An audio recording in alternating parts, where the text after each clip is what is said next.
ಬನ್ನಿ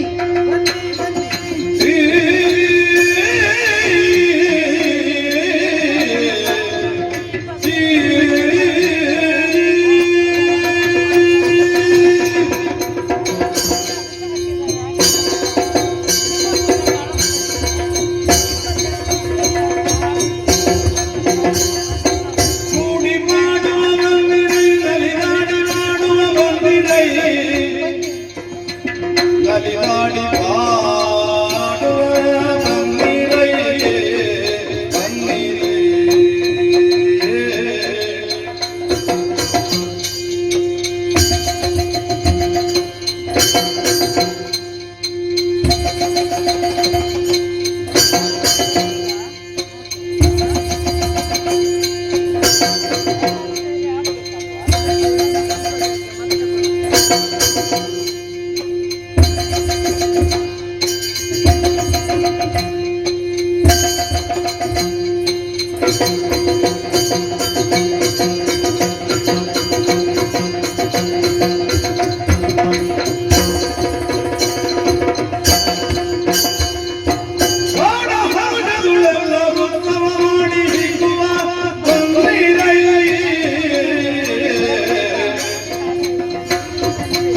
ಹೂಗಳನ್ನು ಕೂಡ ಕೊಯ್ದವರು ತಾವು. ಅದು ಹೌದು. ಬರುವಂತ ಸಂದರ್ಭದಲ್ಲಿ ದೂರದಲ್ಲಿ ಕಾಣುತ್ತಿರುವುದಾದ ಯಾವುದು ಏನೇನು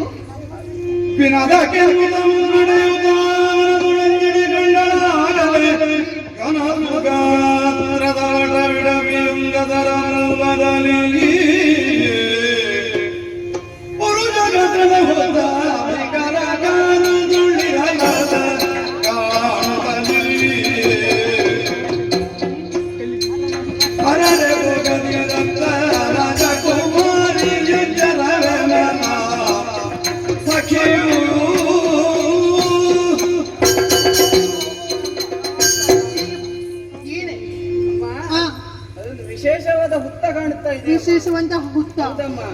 ಅದರ ಒಳಗಿಂದ ಮಿಣುಪಾದ ಒಂದು ಬೆಳಕು ಹೊರಸೂಸ್ತಾ ಇದೆ. ಬೆಳಕು ಕೂಡ ಕಾಣುತ್ತಾ ಉಂಟು. ಹೌದಮ್ಮ. ಹಾಗಾಗಿ ಅದರ ಹತ್ರ ಹೋಗುದು ಬೇಡ ಅಂತ. ಏನೇ ನೀನು ಆಡಿದಂತಹ ಮಾತೇನು ಸತ್ಯವಾಗಿರಬಹುದು. ಪುರುಷಾಕೃತಿ ಎಂದು ಹುತ್ತ ಹೌದು, ಬೆಳಕು ಕಾಣುತ್ತಾ ಉಂಟು. ಇಷ್ಟೆಲ್ಲ ನೀನು ಹೇಳುವಾಗ ಒಮ್ಮೆ ಕಣ್ಣಾರೆ ನೋಡಬೇಕೆಂಬ ಆಸೆ ನನಗಾಗಿದೆ. ಒಮ್ಮೆ ನೋಡುತ್ತೇನೆ. ಏನೇನಾದ್ರೂ ಅಪಾಯ ಆಯ್ತು ಅಂತ. ಅಯ್ಯೋ, ಅಪಾಯ ಬಂದ್ರೆ ನಾನಿನ್ನು ಸಾಮಾನ್ಯದವಳು ಹೇಳಿ ಕ್ಷಾತ್ರಾಣಿ ಯುದ್ಧವನ್ನೆಲ್ಲ ಕಲಿತವಳು ನಾನು ಆಗಿದ್ದೇನೆ. ಹಾಗಾಗಿ ನನಗೆ ಯಾವ ಭಯ ಕೂಡ ಇಲ್ಲ. ಇಲ್ಲ, ನಿಮಗೆ ಭರವಸೆ ನಾನು ಕೊಟ್ಟಿದ್ದೀನಲ್ಲ, ಇಲ್ಲಿ ನೋಡಿಕೊಂಡು ಬರ್ತೇನೆ.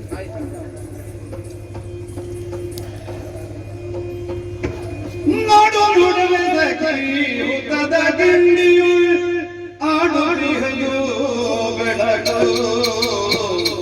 ನೋಡಿ ನೋಡು ಜೋಡು ಬಳು ನಿನ್ನು ಕರೆಯುವುದದ ನೋಡಿ ಬರುವೆನೆಂದಳು ಬೇಡ ಬೇಡೆಂದರ ಕೇಳದ ಕೌತುಕ ಗೌಡಿ ಕನ್ಯೆಯಾಗ ಕುಡವನರಿಯದೆ ನಿಂದಿರಿಯಲ ಓಡಿ ಹರಿಯ ರಕ್ತವು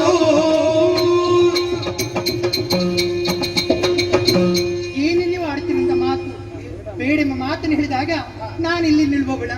ಆಹಾ ಅದರ ಹತ್ತಿರ ಹೋಗಿ ನೋಡಬೇಕೆಂಬ ತವಕ ನನಗೆ ಅಧಿಕವಾಗುತ್ತಾ ಉಂಟು. ಹಾಗಾಗಿ ಒಮ್ಮೆ ನೋಡಿ ಬರುತ್ತೇನೆ.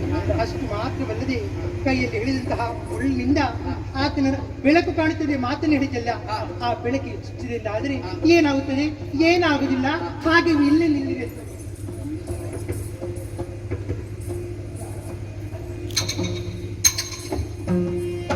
ಏನಿದು? ಕೆನ್ನೆ ತರುತ್ತದೆವು ಇಳಿಯಲು ದಿಗಿಲಿನಲ್ಲಿ ಹೊಳವಳಿಯುವುದಗಿ ಹಾಗೆ ಕೆಟ್ಟನೆಂದಳುತ್ತಿರಲ ಮುಗುದೆಯೇ ನೆತ್ತರನು ನೋಡಿ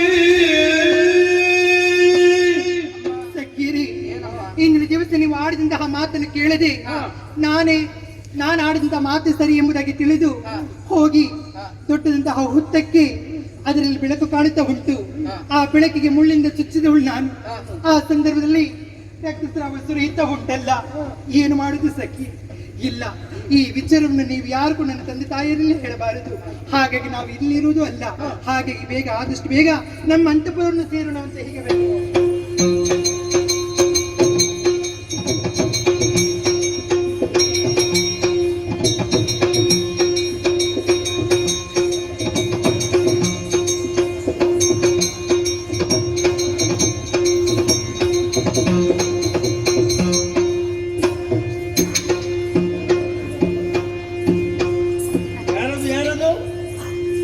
ಈ ಬರಿಯಲ್ಲ ಜನರು ಮರಿದರಿದಂತೆ ಧರಣಿ ಜನಡಗೈಯದಂತ ಗೋಡಿಡರು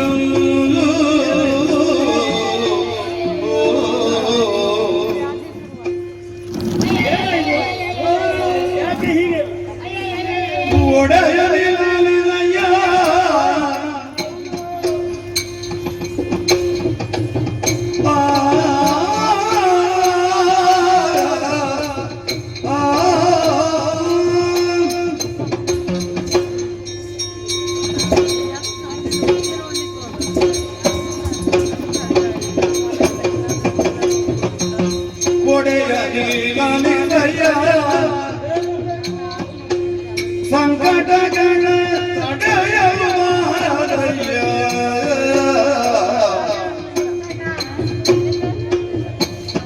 ಸಡಗರದು ಸವಾಡದಿರಲಲ್ಲಡಿ ಒಡನೆ ಬಂದಡದಿದಗಳು ಕಾಪವೇ ನಿಂಬೆ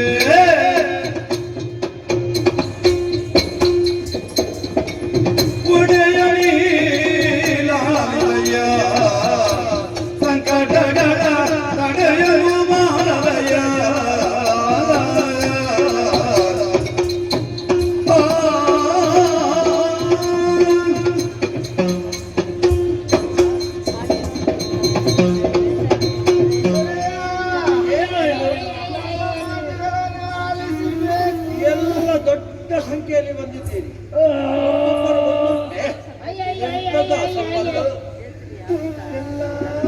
ಗಾಳಿ ಹೋಗ್ತಾ ಎಂತದ್ದ ಇದು? ಹೊಟ್ಟೆ ಉಪ್ಪೇರಿದೆ, ನಿಮ್ಮ ಮುಖವೆಲ್ಲ ತೆಗಿ ಹೋಗಿದೆ. ಅಯೋಧ್ಯೆಯಲ್ಲಿ ಉತ್ಸವ ಬಹಳಷ್ಟು ಬೇರೆ ಬೇರೆ ಸಾಗ್ತಾ ಉಂಟು. ನೀವು ಯಾಕೆ ಹೀಗಾಗಿದ್ದೀರಿ? ಯಾಕೆ ಹೀಗಾಯ್ತಂತ ಗೊತ್ತಾಗ್ಲಿಲ್ಲ. ಅಂದ್ರೆ ತಿನ್ನುವಂತ ಆಸೆ ಆಗ್ತದೆ, ತಿನ್ಲಿಕ್ಕೆ ಆಗುದಿಲ್ಲ. ಇದು ತಿಂದು ಹೀಗಾದದ್ದಲ್ಲ. ಹೀಗೆ ಆದದಲ್ಲ. ಗಾಳಿ ಗಾಳಿ ಅದು ಕೆಲವಾರು ಬಾರಿ ಹಾಗೆ ಆಗುತ್ತೆ. ತಿನ್ಬೇಕು ಅಂತ ಆಸೆ ಆಗಿಯೇ ಹೊಟ್ಟೆ ದೊಡ್ಡದಾಗುತ್ತೆ. ಹೌದೌದು. ಅಲ್ವಾ? ಕುಡಿಬೇಕು ಅಂತ ಆಸೆ ಆಗುದು. ಕೆಲವು ಬಾರಿ ಕುಡಿದದ್ದು ಹೆಚ್ಚಾದ್ರೂ ಹಾಗೆ ಆಗುತ್ತೆ. ಹೌದು. ಇದು ಹಾಗೇನಿಲ್ಲ. ಮತ್ತೆ? ಒಮ್ಮಿಂದ ಒಮ್ಮೆಲೆ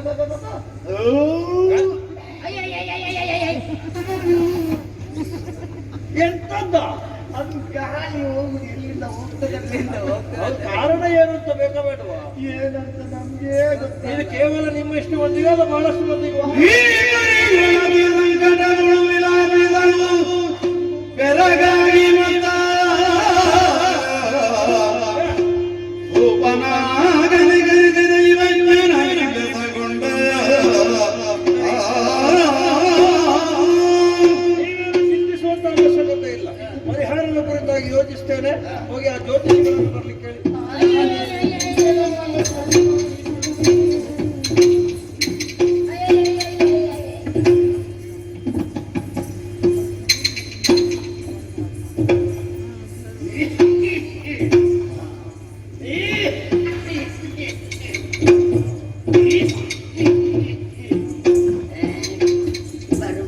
ಬರಬೇಕು ಎಲ್ಲಿಗೆ ಮುಟ್ಟಿನಾಗೆ ಎಲ್ಲಿ ಕೂಡುದು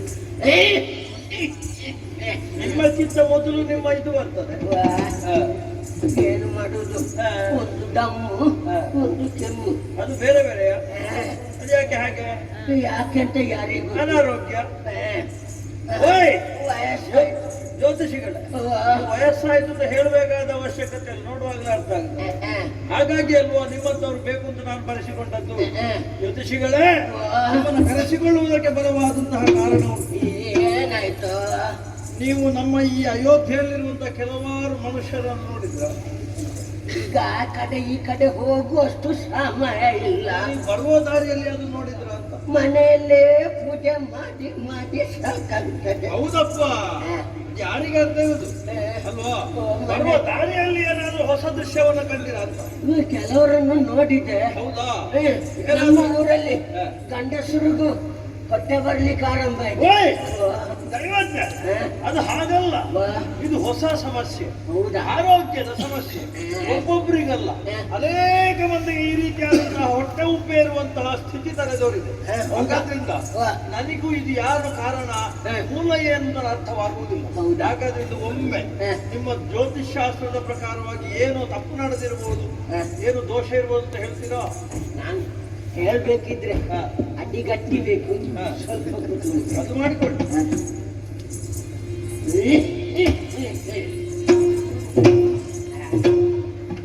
ಮೊದಲು ಒಂದು ಪಂಚಾಂಗ ನೋಡಿ ರಾಶಿ ಹೇಳ್ಬೇಕಲ್ಲ. ಹೇಳಿ ಹೇಳಿ, ಅಂಕೆಲು ಬರ್ಲಿಕ್ಕೆ ಹೇಳಿ. ಊಟ ರಾಶಿಯಲ್ಲಿ ಉಂಟು ಏಷ ವೇಷ ಯಾರ್ದು ನಿಮ್ಮದ? ಅಲ್ಲ ಮತ್ತೆ ರಾಶಿ ಆ ವೇಷ, ವೇಷ ಆ ವೇಷ ವೇಷ ಅಲ್ಲಿನ ತೊಡಗಿ ಆಯ್ತಾ? ಏಷ ಒರೆ ಶುಭ ಒರೆ ಶುಭ. ಯಾರು ಅದು ಕರ್ಕೊಂಡು ಬರ್ಬೇಕು ಯಾಕೆ? ಬರೆಸಲಿಕ್ಕೆ? ಅಲ್ಲ ರಾಶಿ ಆ ವೃಷಭ. ವೃಷಭ ಹಾ ಹಾ ಹಾ ವೃಷಭ ಹಾ. ಮೀತಾನ ಮೀತಾನ ಮನೆಯಲ್ಲಿ ಕೇಳ್ಬೇಕು, ಮನೆಯಲ್ಲಿ ಕೇಳ್ಬೇಕು. ಅಲ್ಲ ಮಿಥುನ. ಮಿಥುನ ಮಿಥುನ ಮಕರ ಅದೆಂತದ್ದು ಹೊಸ ಭಾಷೆ ಅದು? ರಾಶಿ ಮಕರ ಮಕರ ವೃಷಿತ ವೃಷಿತ ಅದು ಯಾರಿಗೆ ಉಳಿಸಿತ? ರಾಶಿ ರಾಶಿ ಅದು ಎಂತದ್ದು ಸ್ವಾಮಿ? ವೃಶ್ಚಿಕ. ವೃಶ್ಚಿಕ ವೃಶ್ಚಿಕ ದಾನು ದಾನು ಧನು. ಧನು ಬೇಡ, ಒಂದೊಂದು ಬೇಡ. ಕನ್ಯಾ ತೂಲ ಕನ್ಯಾ ತೂಲ ಇನ್ನು ಅದೆಲ್ಲ ಇನ್ನು ಅದೆಲ್ಲ ಅಲ್ಲ ಮತ್ತೆ ರಾಶಿ ಅಲ್ಲಿ ಹೋಗಿ ಈಗ ನೋಡ್ಲಿಕ್ಕೆ ಹೊರಟಿದ್ದಾರೆ. ಕನ್ಯಾ ತುಲಾ. ತೂಲ ತೂಲ ಈಗ ನಿಮ್ಮ ಜ್ಯೋತಿಷ್ಯವನ್ನು ಇನ್ನೊಬ್ರು ಹೇಳ್ಬೇಕಾಗ್ತದೆ. ತೂಲ ಕುಂಭು ಮೀನ್ ಕುಂಭು ಮೀನ್ ಕುಂಭು ಅದು ಮೀನ್ ಅಯೋಧ್ಯೆಯಲ್ಲಿ ಕುಂಭ ಮೀನ. ನೀವು ಜೊತೆ ಸೇರಿಸಿದ ಅರ್ಥ ಬೇರೆ ಆಗ್ತದೆ. ನೀನು ಮತ್ತೆ ಮೀನಿನ ಸುದ್ದಿ ನನ್ನಲ್ಲಿ ಹೇಳ್ಬೇಡ. ಅಷ್ಟೇ, ಬ್ರಾಹ್ಮಣರಿಗೆ ಮೀನಿನ ಸುದ್ದಿ ಆಗ್ತದೆ. ಬಾಯಲ್ಲಿ ನೀರು ಬರ್ತದೆ. ಹೌದಾ? ಓದಿ ಮಾಡ್ಲಿಕ್ಕೆ ಹಾಗೆ ಇನ್ನು ರಾಶಿಯಲ್ಲಿ ಮೀನ ರಾಶಿ ಕಾಣ್ತಾ ಉಂಟು. ಅದು ಮುಂದುವರಿಸಬೇಕು ಅಂತ ಆದ್ರೆ ನೀನೊಂದು ಸಂಖ್ಯೆ ಹೇಳಬೇಕು. 1ರಿಂದ ಮೇಲೆ, ಹಾ. 10ರಿಂದ ಒಳಗೆ. ಎಷ್ಟು ಸಾಧಿತ? ಎಷ್ಟು ಆದಿತ್ತು? ಹಾ 3. 3 3 3 8. ಹಾ? ನಿಮಗೆ ಯಾರು ಸ್ವಾಮಿ ಪಾಠ ಮಾಡಿದ್ದು? ನನ್ನ ಎದುರು ಇದನ್ನೆಲ್ಲ ಹೇಳುದು? ಎಂತದ್ದು ಮತ್ತೆ ಯಾರು ನಿಮಗೆ ಪಾಠ ಮಾಡಿದ್ದು? ಪಾಠ? ಜ್ಯೋತಿಷ. ಮತ್ತೆ 3 ಸೇರಿಸಿದ್ರೆ 8 ಆಗುದಾ? ಮತ್ತೆ ಅದು ಯಾರು ಹೇಳಿದ್ದು? ಹೊಸ ಗಣಿತವದು? ನಮ್ಮ ಜ್ಯೋತಿಷ್ ಶಾಸ್ತ್ರದಲ್ಲಿ ಹಾಗೆ. ಹೇಗೆ? 3 ಹೀಗೆ ಉಂಟಾ, ಹಾ. ಇನ್ನೊಂದು 3 ಹೀಗೆ ಬರೆದು ಸೇರಿಸಿ. ಜೋಡಣೆ ಮಾಡುದು, ಮುಖಾಮುಖಿಯಾಗಿ ಜೋಡಿಸಿ. ಯಾವಾಗಲೂ ಜ್ಯೋತಿಷನ್ನು ವಿಮರ್ಶೆ ಮಾಡ್ಲಿಕ್ಕೆ ಹೋಗಬಾರ್ದು. ಹೌದಪ್ಪ. ಈಗ ಕೈಯಲ್ಲಿ ಎಷ್ಟು ಬೆರಳುಂಟು? ಹಾ. ಎಷ್ಟುಂಟು? ಒಂದ್ರಲ್ಲ 5, ಇನ್ನೊಂದ್ರಲ್ಲ 5. ಒಟ್ಟು ಎಷ್ಟಾಯ್ತು? ಒಟ್ಟು 5ಕ್ಕೆ 5 ಸೇರಿ ನಿಮ್ಮ ಪ್ರಕಾರ ಹೀಗೆ ಸೇರಿಸಿ. ಅಲ್ಲ, ಹೀಗೆ ಹಾಗೆ ಸೇರಿಸಿ. ಎಷ್ಟಾಯ್ತು? 10. ಯಾರು ಹೇಳಿದ್ದು? ಮತ್ತೆ 11 ಉಂಟು. ಮತ್ತೆ ಹೇಗೆ ಅದು? ಈಗ 1 2 ಈಗ ಲೆಕ್ಕ ಮಾಡುವಾಗ 10 ಬರ್ತದ? ಹಾ. 10ರಿಂದ ಲೆಕ್ಕ ಮಾಡಿ. 10 ಹಾ. 9 ಹಾ. 8 7 6. ಹಾ. 6 5 ಎಷ್ಟು? ಹೇಳು, ಉತ್ತರ ಕೊಡು ನನಗೆ. ನನ್ನಲ್ಲಿ ವಿಮರ್ಶೆಗೆ ಬರ್ತಾನೆ ಅವನು. ಮತ್ತೊಂದು ಹೊಸ ಗುರುಕುಲವೇ ಆರಂಭ ಮಾಡಿದ್ದೇನೆ. ಇದೀಗ ಊರಲ್ಲಿ ಈ ರೀತಿ ಆಗಬೇಕಿದ್ರೆ ದೋಷ ನೀನು. ನನಗೆ ಈಗ ಅರ್ಥ ಆಯ್ತು. ಇವರ ಈ ಲೆಕ್ಕದಲ್ಲೇ ಇವರಿಗೆಲ್ಲ ಹೀಗೆ ಅಲ್ವಾ? 3 3 8 ಅಂತ ಹೇಳಿದೆಲ್ಲ, 8ರಲ್ಲಿ ಉಂಟು ನಂಟು. ಎಂತದ್ದು? ಏನೈಮಿತಿಕ ಗುಣಿಸುತ್ತಂದನು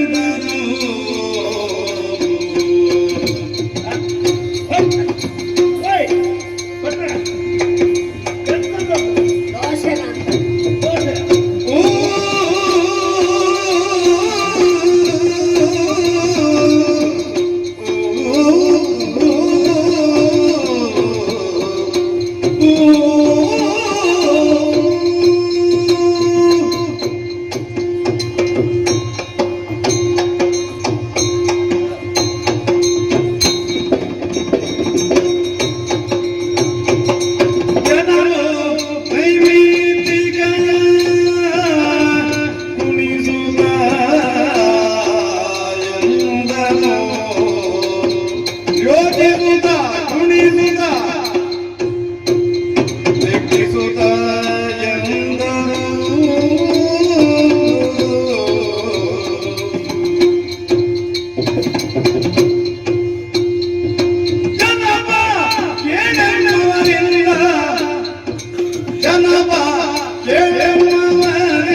ಆಯ್ತಾ ನಿಮ್ಮ ಲೆಕ್ಕ?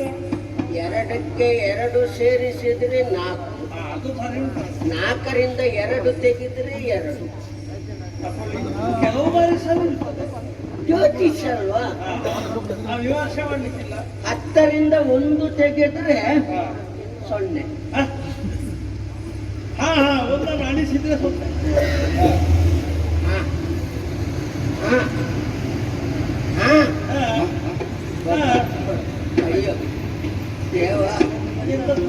ಈ ರೀತಿ ಆಗುತ್ತದಂತ ಯಾರು ಭಾವಿಸಿದ್ರು? ನನಗೆ ಎಂತದ್ದು ಕಾಣುವುದಿಲ್ಲ ನಿಮ್ಮ ಇದರಲ್ಲಿ. ನಿನಗೆ ಕಾಣುದಿಲ್ಲ, ನನಗೆ ಕಾಣ್ತದಲ್ವ ಇಲ್ಲಿ? ನಿಮಗೆ ಅದರಲ್ಲೂ ಕಾಣ್ತದಲ್ಲ. ಮತ್ತೆ ಮತ್ತೆ ದಿಷ್ಟಿ ಚಕ್ರ ಇಟ್ಟದ್ದು ಯಾಕೆ? ಆಗ್ಲೇ. ಹಾ. ಅಯ್ಯೋ ಹಾ. ದೇವ, ಈ ರೀತಿ ಆಗಬಾರ್ದಿತ್ತು. ಏನಾಗಿದೆ ಸ್ವಾಮಿ? ಓ, ಏನಾಗಿದೆ? ಮೋಸ ಆಯ್ತಲ್ಲ. ಯಾವುದು? ಓ, ಯಾರಿಂದ ಯಾರಿಗೆ? ಊರಿನವರಿಂದ ಅಲ್ಲ, ಹಾ. ನಿನ್ನ ಮನೆಯವರಿಂದಲೇ ಒಂದು ಬೇಡದ ಕೆಲಸ ಆಗಿದೆ. ನೀವು ಏನ್ ಮಾತನಾಡ್ತೀರಿ ಸ್ವಾಮಿ? ವಾ. ನಮ್ಮ ಸತ್ಯ ಧರ್ಮದ ಆಡು ಮೂಲ ಈ ಅಯೋಧ್ಯೆ ಹ. ನಮ್ಮ ಊರಿನಲ್ಲಿ ಅಲ್ಲ ನಮ್ಮ ಮನೆಯಲ್ಲಿ ಅಂತದ್ದು ನಡೆಯಲಿಕ್ಕೆ ಸಾಧ್ಯವೇ ಇಲ್ಲ.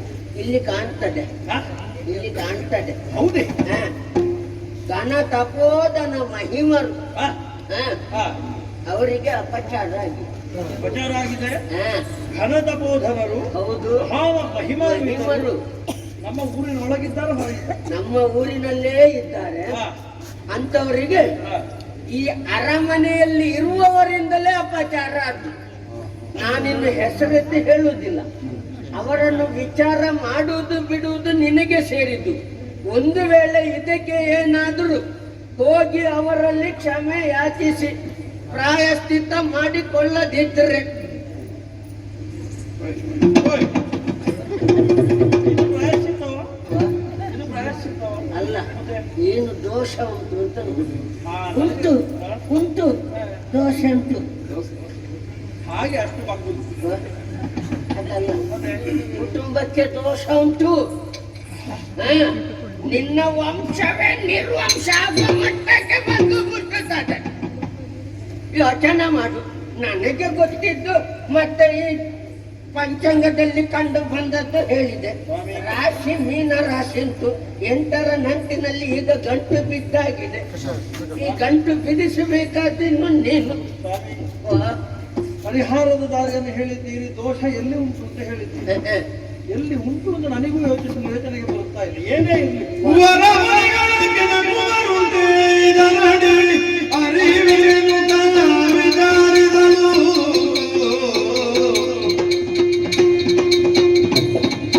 ಮರೆಯೋ ಸಸಲ್ಲದೆನು ಸದಾ ಕನ್ಯೆಯು ಹರಹೆಯುವುದರಗಿ ಹೇಳಿದಳು.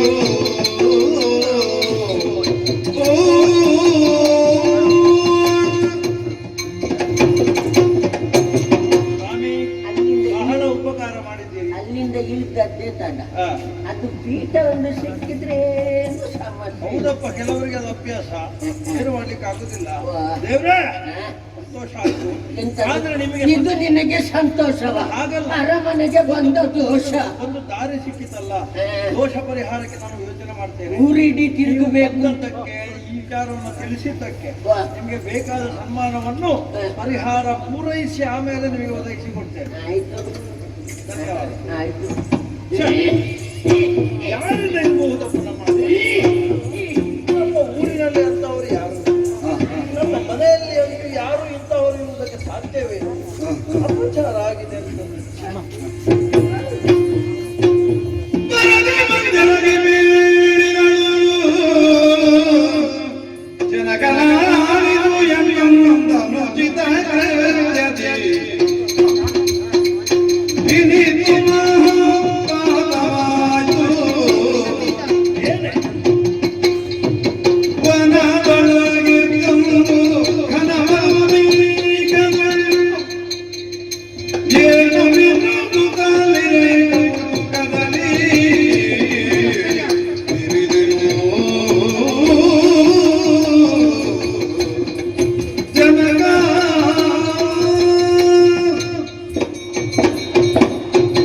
ಅಯ್ಯ, ಮಗಳೇ, ಈ ದಿನ ದಿವಸದ ಮೊಮ್ಮಗಳಂತಹ ನಾನು ಇಂದ್ರೋತ್ಸವಕ್ಕೆ ಅತ್ಯಂತ ಸಂತೋಷದಿಂದ ಹೋದವಳು ಈಗ ಗಣ್ಣಿಂದ ರೈತ ಬರ್ತಾ ಇದ್ದೀನಿ. ಕಾರಣ ಇದು. ಏನೇ? ಇಂದ್ರೋತ್ಸವವನ್ನು ಮುಗಿಸಿ ಹ. ಹಿಂತಿರುವಂತಹ ಸಂದರ್ಭದಲ್ಲಿ ಹ. ವಿಶೇಷವಂತಹ ಪುರುಷಾಮೃತದ ಒಂದು ಹುತ್ತವನ್ನು ಕಂಡವಳು ನಾನು. ಹೌದಪ್ಪಯ್ಯ, ಹ. ಆ ಸಂದರ್ಭದಲ್ಲಿ ಹ. ಬೆಳಕನ್ನು ಕಾಣತೊಡಗಿದವಳು ನಾನು. ಹ. ಆ ಬೆಳಕು ಏನೆಂಬುದಾಗಿ ನೋಡಬೇಕೆಂಬ ಹತ್ತಿರ ಹೋದಂತಹ ಸಂದರ್ಭದಲ್ಲಿ ಹ. ನನ್ನ ಕೈಯಲ್ಲಿಂದ ಮುಳ್ಳಿನಿಂದ ಹ. ಅದಕ್ಕೆ ಚುಚ್ಚಿದವಳು ನಾನಾಗಿದ್ದೇನೆ. ಹ. ಆ ಸಂದರ್ಭದಲ್ಲಿ ಹ. ಅದರ ಕಣ್ಣಲ್ಲಿ ರಕ್ತಸ್ರಾವ ಹರಿಯುತ್ತಾ ಇತ್ತು ಅಪ್ಪಯ್ಯ. ಹ. ಹಾಗಾಗಿ ಇಂದಿನ ದಿವಸ ತಿಳಿಯದೆ ತಪ್ಪನ್ನು ಮಾಡಿದವಳು ನಾನಿದ್ದೇನೆ. ನನಗೆ ಶಿಕ್ಷೆಯನ್ನು ನೀವೇ ಕೊಡಬೇಕಪ್ಪಯ್ಯ. ಏನು? ಮುತ್ತದಲ್ಲಿ ಹತ್ತಿರಕ್ಕೆ ನಾವಯಿರಿ ಶರಣಾಗುತ್ತ ಕ್ಷಮೆಯಲು ಕ್ಷಮೆಯಲು ಯಾರಿದೆ ಅರ್ಥವು.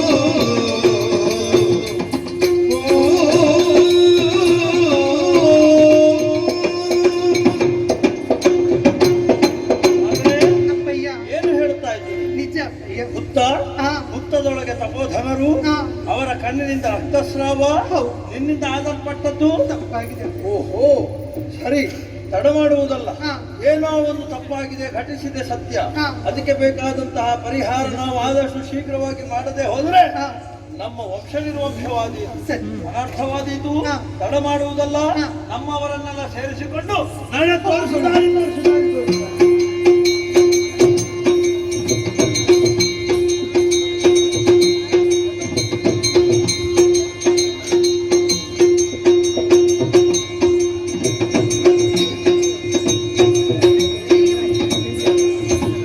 ಎಲ್ಲಿ ಎಲ್ಲಿ ಎಲ್ಲಿ ಎಲ್ಲಿ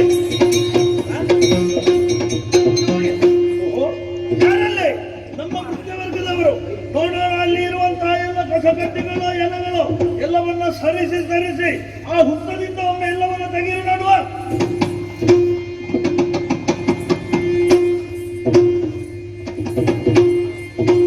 ಘನ ಮಹಿಮನೆ